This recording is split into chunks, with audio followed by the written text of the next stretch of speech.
Meaning क्या है, जैसे जब हमने रेशियो में कन्वर्ट कर रहे हैं इसका मतलब कैसे निकालोगे लॉजिकल में। आप लॉजिकल बेसिस में टाइप वाइज ही करके आपको बताऊंगा, जितने भी वैरायटी ऑफ क्वेश्चंस यहाँ से फॉर्म्स होते हैं सारे क्वेश्चंस करेंगे और सबके और भी अलग अलग शॉर्टकट्स आपको सिखाते हैं। तो एक एक करके चलते हैं। पहले वाले सीरीज में देखना भी टाइप 1 आप लिखना इसमें। तो बेसिक कैलकुलेशन था आपका टाइप 1।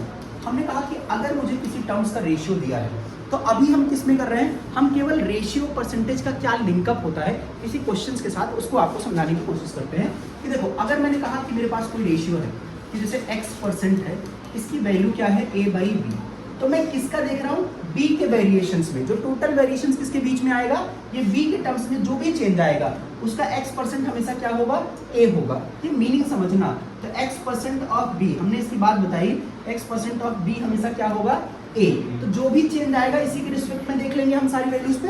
जैसे क्वेश्चन समझते हैं, यहाँ पे आपने लिखा the price of oil, the price of oil increased by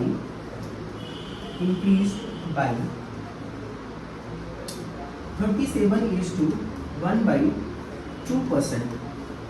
It will become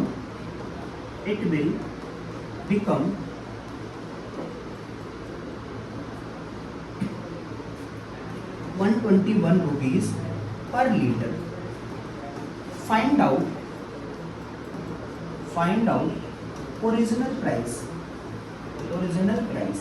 तो इसका आपको ओरिजिनल प्राइस आपको बताना। अब आप एक बात समझ सकते हो, आप सोच सकते हो ना कि मैं 100 पहले क्या होगा, अगर 37.5% आप इसका दाम दिया हुआ है, बढ़ के इतना हो रहा है, हम क्या कर सकते हैं इसको, सिंपल सी बात बताना, मैं 100 इसका क्या करूँ, 121 का 37.5% निकाल लूँ और उसको माइनस कर दूँ, क्या बात बनेगी, नहीं बनेगी, क्योंकि परसेंटेज में ऐसा नहीं होगा। परसेंटेज हमेशा, मैंने पहले शुरू में बताया, ये कौन सी वैल्यू है, that is a perceptual value है। और अगर परसेप्शनल वैल्यू की आप बात करोगे तो हमेशा रेफरेंस वैल्यू पे हमेशा कैलकुलेशंस करते हैं, अदरवाइज आप उसको कैलकुलेशन गलत करोगे। जैसे अब मैं बताऊं 100 का 20% 20 रुपीज, 200 का 20%, परसेंटेज वही है और आप वैल्यू कितना बताओगे, क्योंकि रेफरेंस आपने चेंज कर दिया। आपकी रेफरेंस क्या है 200, अगर 200 का 20% निकालोगे तो कितना हो जाएगा 40, सीधा आप इसकी वैल्यू से निकालोगे।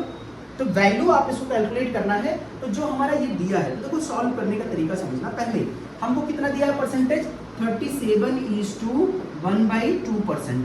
अब कितने लोगों को पता है 37:1/2% का रेशियो क्या निकलेगा, तो इसको देखो, ये 75/2, जिसको नहीं अभी भी समझना है इसमें देखना, 37 दूना 37 2 जा 74 और +1 कितना हो जाएगा 75/2%। अगर 75/2% में 100 से डिवाइड करोगे तो फिर 25 से दोनों कैंसिल आउट। अच्छा, इस वैल्यू को भी लिखना, ये डिवाइड बाई 1 है, एक्सट्रीम वैल्यू एक साथ, मीन वैल्यू एक साथ लिखी जाती है। तो आप लिखोगे 75/200, मैं 25 से काट दे रहा हूँ 25 से, 25 3 जा 25 8 जा, तो आपको हो जाएगा कितना, ये 3/8। अब आप क्वेश्चन समझना, हमारा दाम क्या था पहले 8 यूनिट, रेफरेंस हमेशा कहां से देखेंगे, नीचे से, डिनोमिनेटर से आप रेफरेंस देख रहे हो।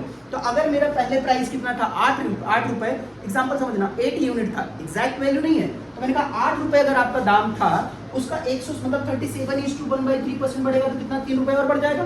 तो हमारा ओल्ड प्राइस क्या था पहले 8 यूनिट, अब क्या बढ़ेगा तेरा 37:2, ये इंक्रीज हो रहा है, तो इंक्रीज हो रहा है तो इंक्रीज करेंगे, डिक्रीज हो रहा है तो डिक्रीज।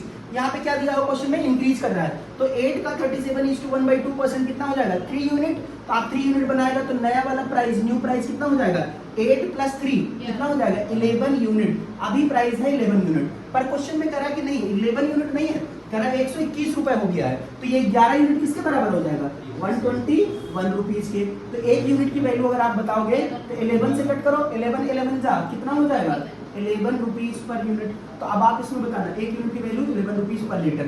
हमको क्या बताना था, ओल्ड प्राइस बताना था। ओल्ड प्राइस कितना है 8 यूनिट, आपको पता 8 है और ये कितना था 11, तो 11 8 जा कितना हो जाएगा 88 रुपीज पर लीटर। आप इसकी वैल्यू बता सकते हो डायरेक्टली। ये कैलकुलेशन का रिलेशन आप एक दूसरे के साथ में निकाल रहे हो। क्लियर है, ये बात समझ में आया कि नहीं समझ में?